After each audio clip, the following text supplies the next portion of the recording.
তুমিও এত বেশরম মানুষ আমি দেই নাই সে বাপমা কি রাস্তাঘাটে- শিক্ষা দিছে রাস্তাঘাটে লটস পটস করতেছে আশা, এভাবে লুকে লুকে আমরা কয়দিন প্রেম করব? তার থেকে তুমি তোমার মার কাছে যা বলো, আমরা দুইজন একসাথে হয়ে যাই। একসাথে মাকে কি বলবো?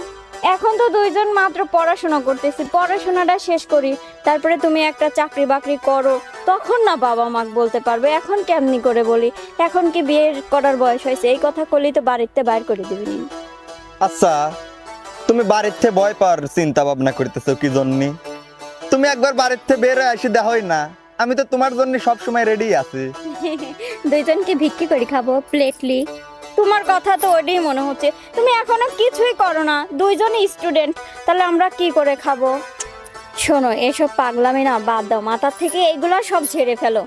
সামনে পরীক্ষা আছে, এক্সামের জন্য প্রস্তুতি নাও, ভালো রেজাল্ট করো, তারপরে ইনশাল্লাহ একটা চাকরি বাকরি হয়ে গেলে তখন বাসায় বলবো, ঠিক আছে? আর এখন অনেক দেরি হয়ে গেছে, হ্যাঁ আমি বাসায় যাই, মা আবার বকাবকি করবে।